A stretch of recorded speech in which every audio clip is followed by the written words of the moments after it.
Well, welcome to this online revision session for AQA D1, in which we'll be looking at the January 2010 question 1 on the topic of matchings. Well, as you can see in this question, we're given 6 girls who are going to a pizza restaurant, and these girls like various types of pizzas, in fact 6 different types of pizzas.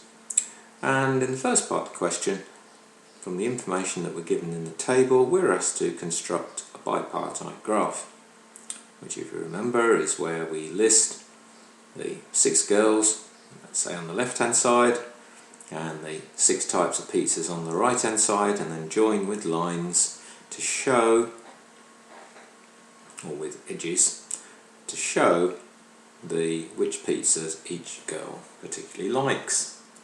And as they say, here's one I did earlier. And here we have the information being shown in the bipartite graph with the girls on the left, the pizzas on the right.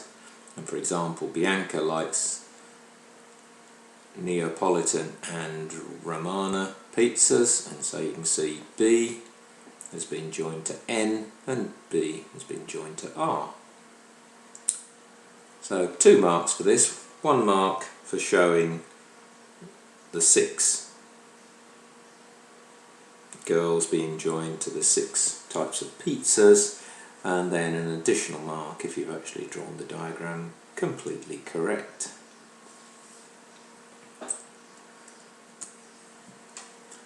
In the next part of the question, you are then told some information about how the girls have been matched initially. And you can see the waiter is going to bring 6 different types of pizzas, hopefully, and you can see that Alfonso is going to have a pepperoni, and Bianca Romana, Claudia the Neapolitan, and Erica the Staglione. And so that is our initial matching, which we're going to draw in a moment, and then we've got to use an appropriate algorithm for maximising the matching, because the initial matching doesn't include all of the girls and all of the pizzas, and we've got to try to maximise the matching to include as many girls and as many of the types of pizzas as possible. And below is one possible algorithm that we could use for working out the maximum matching, if we can in fact maximise it, or make it complete.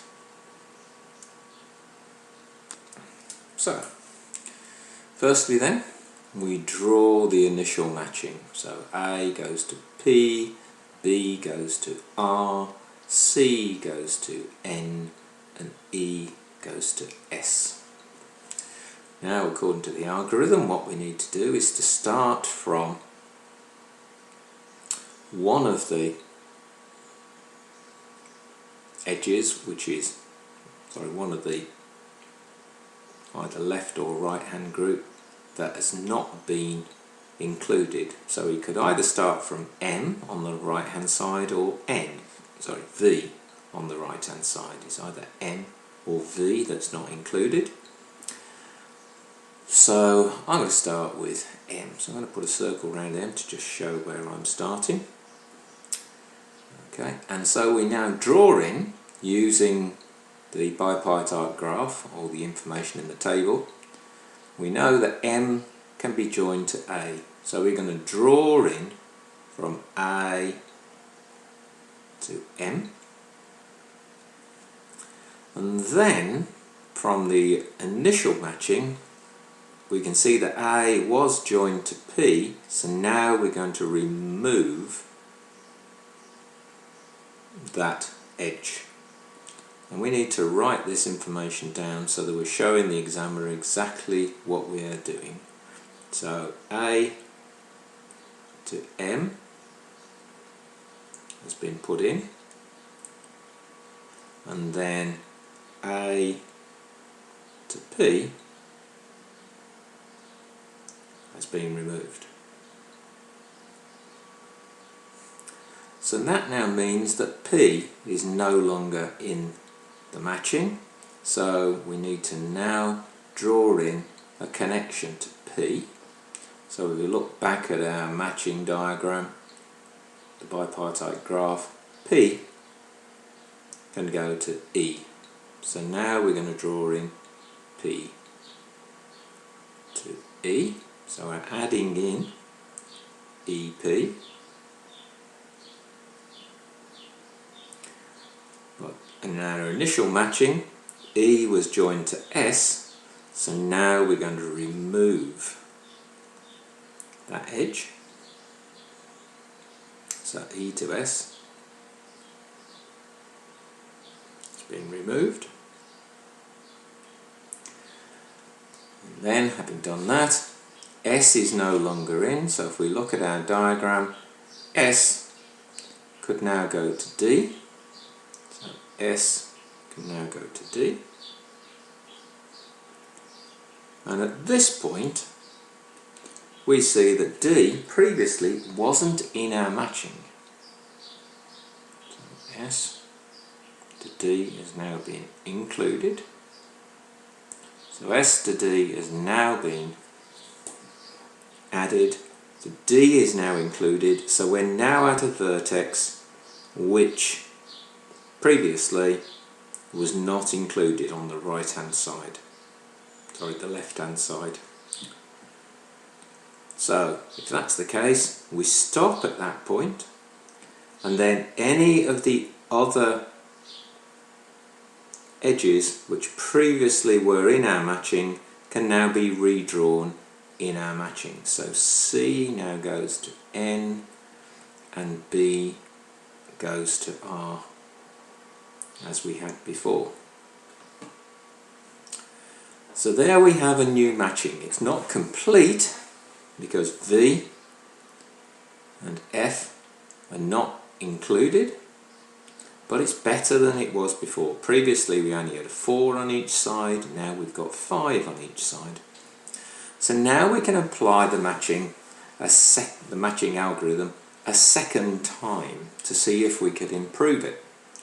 So this time we have no choice but to start from V and try and include V in our diagram.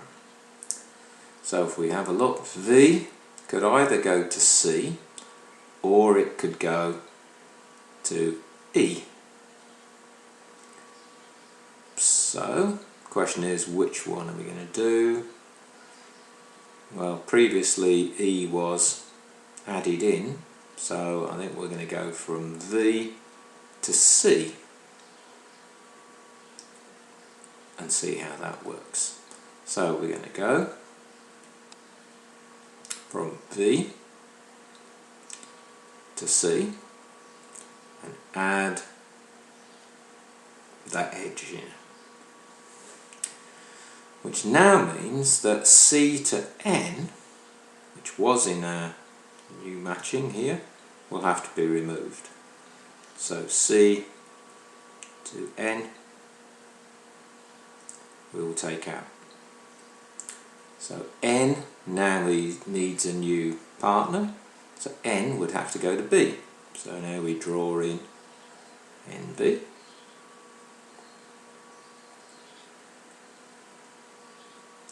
Sorry, NB.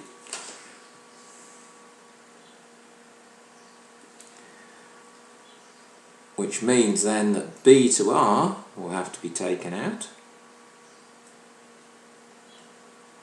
So R is now spare, so therefore R will have to go, well, it could be B, it could be D, but F is now free, so now we can do R to F. Sorry, I should have written down that B to R was removed.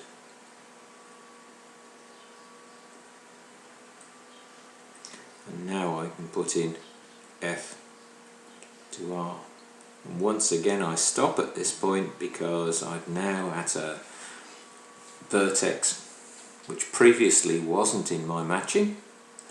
So the other elements, edges that were in my matching, that I've not touched, I can redraw those in on my diagram. So now A can go to M, and E can go to P, and D goes to S.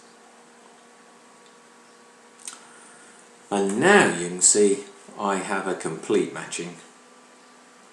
And so the question asks us to list the complete matching, so we now need to list A goes to M,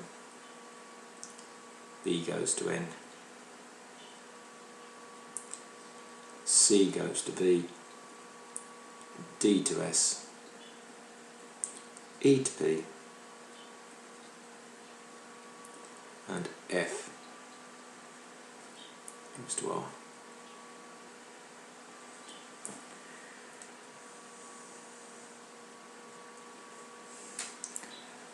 Okay, so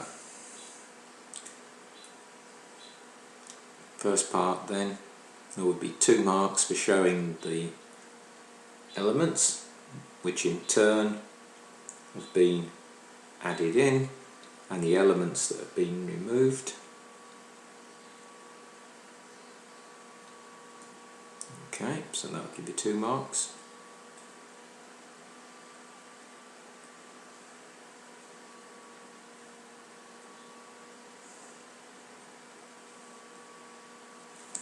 Similarly,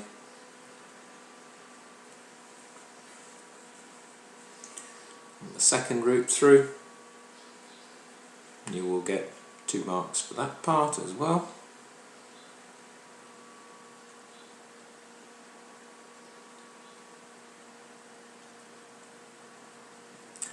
And finally, having a complete matching that is correct and stating that,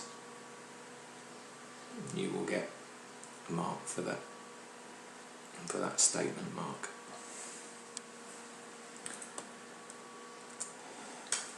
Well, hopefully you found that solution helpful. For further assistance with your maths revision, please go to the Further Maths Support Programme website.